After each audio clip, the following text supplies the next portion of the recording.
1959లో లద్దాఖ్లోని hot springs వద్ద China దాడిలో విరోచితంగా పోరాడి 10 మంది పోలీస్ జవాన్లు ప్రాణాలు కోల్పోయారు.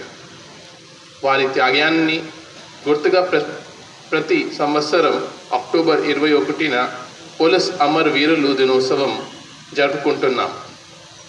అందరికీ ఈరోజు నేషనల్ పోలీస్ డేగా కూడా గుర్తించడం జరిగింది. 2024 సెప్టెంబర్ 1 నుండి 2025 అక్టోబర్ 1 వరకు దేశవ్యాప్తంగా విధి నిర్వహణలో 191 మంది పోలీసులు ప్రాణత్యాగం చేశారు. మన నెల్లూరు జిల్లాలో కూడా 8 మంది పోలీస్ సిబ్బంది విధి నిర్వహణలో ప్రాణాలు అర్పించారు. దేశం కోసం పోలీస్ అధికారులు చేసిన త్యాగాలు ఎప్పటికీ మరవలేనివి. వారు సమాజంలో ధైర్యం, సేవాభావం, నిబంధనలకు ప్రతీకం. వారి కుటుంబాలకు మద్దతుగా అండగా నిలబడడం మన అందరి కర్తవ్యం భావించాలి. అదే వారి పట్ల మనం చూపగలిగే అత్యంత నివాళి. దేశ భద్రత, ప్రజల రక్షణ కోసం ప్రాణాలు అర్పించిన అమర వీరులను గుర్తించుకుంటూ మనమందరం నివాళులు అర్పించుదాం. జై హింద్.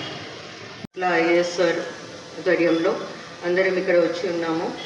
మన పోలీస్ సిబ్బంది ఎవరైతే వారి ప్రాణాలు కోల్పోయారో వారందరికీ ఆశ్రయ నివాళి అర్పించడానికి ఈరోజు మనం ఇక్కడ కూర్చున్నాము. అక్టోబర్ 21, 1959లో లడాఖ్లోని హాట్ స్ప్రింగ్స్లో ఎవరైతే మన జవాన్లు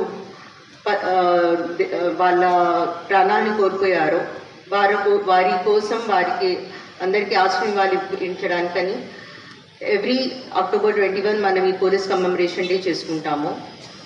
మన దేశం స్వేచ్ఛగా స్వతంత్రంగా ఉండడానికి చాలామంది పోలీసులు వాళ్ళ ప్రాణాలని అర్పిస్తున్నారు. దేశం బార్డర్లో, దేశం బయట అండ్ దేశం లోపల మనందరం కూడా చాలామంది పోలీసుల్ని ప్రతిదినం చూస్తున్నాము. వారి ప్రాణాన్ని అర్పిస్తున్నారు. మనం ఒక దేశంగా ముందుకు వెళ్ళడానికి మనం స్వేచ్ఛగా స్వతంత్రంగా ముందుగా సేఫ్గా ఉంటేనే మనకి డెవలప్మెంట్ అనేది ఉంటుంది. అది సాధించడానికి పోలీసులు చాలా కృషి చేస్తున్నారు. అండ్ అలానే విధి నిర్వహణలో కొంతమంది వారి ప్రాణాలు పోతున్నాయి. సో వాళ్ళందరికీ ఆశ్రయ నివాళులు ఇచ్చుకుంటూ ఈరోజు మనం ఎప్పటికీ టెర్రరిజంకి, కమ్యూనలిజంకి, ఎక్స్ట్రీమిజంకి వీటన్నిటిని ఫైట్ చేసుకుంటూ ముందుకు వెళ్తామని ఆశిస్తున్నాను. Thank you.